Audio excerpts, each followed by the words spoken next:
before whatever else is going on in here senses that in you, you need to go.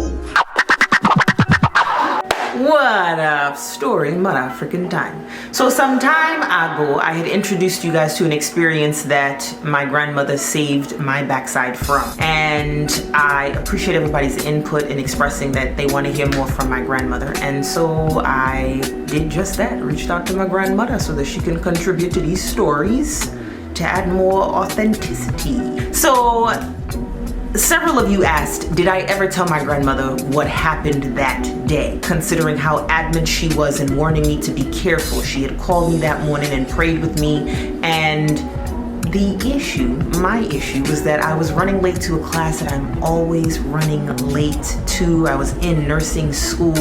They already only give you a certain amount of warnings before they boot you out. There are so many people that want to get into these medical programs that they have to set things in place to eliminate wherever they can eliminate to get more people in. So I was half listening to her.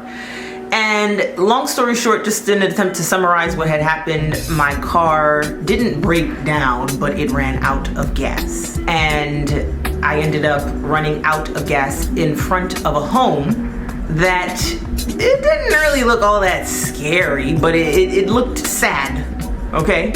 And this woman had came out probably about 3 or 4 times to warn me to get off the property. I never told my grandmother that. And what's crazy is that because her warning was so intense and it was so strong, in my mind at the time, I was thinking she had to have known. She already knows what happens, even though I never physically expressed to her what took place that day. So I called her probably about a week ago and I asked her if she remembered that day.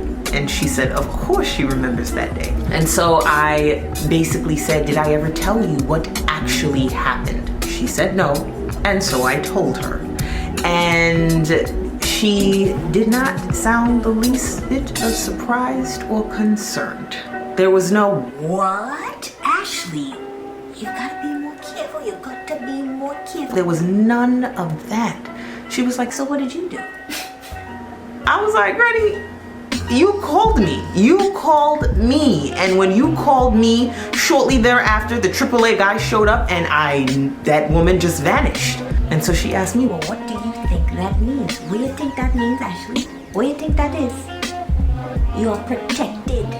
And I asked her what that whole experience might have been about. I wanted elaboration. And so she expressed to me that space that lady is occupying, she may not be occupying it alone. And she is obviously more aware of the energy and the spiritual potential that home possesses. So her attempt in getting me to get off the premises isn't her staking claim and thinking that I'm coming to take over. It's her telling me, if you know what's best for you, you would leave, because whatever is going on here behind me, it will be completely out of my control once it picks up on your energy. So I don't know if you guys saw the next part to room 22 yet, but in that video I explained that what my grandmother explained to me was sometimes other people or other spirits see something in you that threaten what their intentions are, and because of that they feel like they have to get rid of you. They have to get you out of the way. You serve as a threat. And so my grandmother had stressed to me the prayer and the guidance and the Psalms and all of that spiritual awareness that she instilled in me that heightens your strength, your spiritual strength, that makes you stronger spiritually. And that makes negative spirits, those wicked spirits, it makes them fearful. And immediately that defense mechanism, that intent to get rid of what might threaten what they're after, it's to get rid of me. Get me out the way. And so that individual, that woman that came out, saw that in me.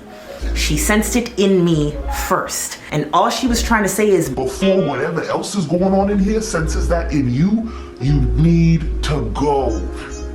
Get off. Leave the car. Go. I don't know if y'all remember me talking about how much I loved that car. It was the love of my life. I don't care what anybody says. I spent so much money on keeping that car alive, and I don't even regret it. I loved it. Loved it. I wasn't gonna leave that car. How much I was so attached to that. It was my first car, and I was so obsessed with it. It was a 1999 Jeep Grand Cherokee, and I wasn't gonna leave it. I mean, what was I gonna do? It was my ride. And also, I thought homegirl was a real human being. Thought she was alive. Thought she was flush. So basically what my grandmother was saying was, No matter what is in you is permanent. It speaks first. It speaks for you. It introduces itself before you even open your mouth.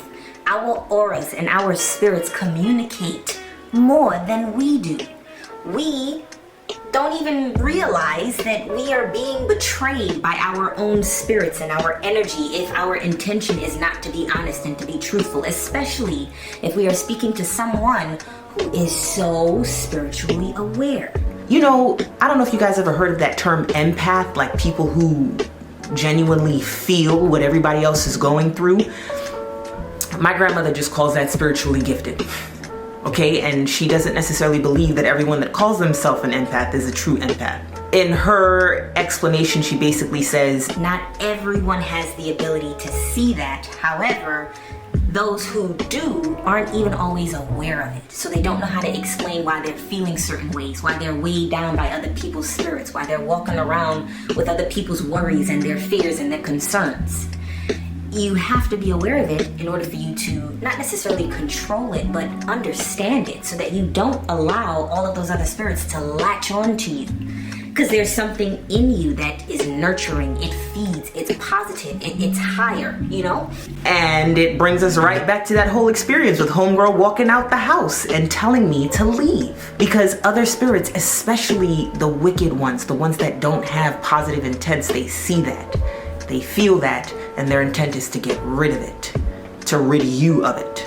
And so, that all being said, she stressed to me, she said, Do you know why now I kept telling you to be careful? Why I tell you to read those Psalms? These are the things you need to do to protect your spirit, to keep it strong, child. That's what my grandmother was telling me. Her beautiful, beautiful soul. Her 90-something-year-old self. She is tremendous, excellent, a source of power, my backbone. And so she happily agreed to continue contributing to these stories because I have more now that people have expressed their interest in hearing from her, hearing what she has to say, the beauty that she has to pour into the world, how much she saved both me and my big brother from. Sheesh. Anyways, if you guys enjoyed this story, I encourage you to go catch up on my series Epstein Street, because some of my actual experiences are based on the things that take place in that series. I know I keep promising y'all the next chapter, but that is more elaborate. It is more involved. It's more of a production, but it's coming. Epstein Street, the next part is coming. Oh yeah, it's coming. Subscribe, like, comment, share your experiences, your stories, share about people in your life that keep your head above water, that keep you afloat, people that you see as your backbone. Also, go read my books, my book of poetry, my sultry romance mystery, my Kindle Vella series. Just click the link in this caption after you click the subscribe or the like button. And yeah, stay up to date on everything I have to offer. Thank you.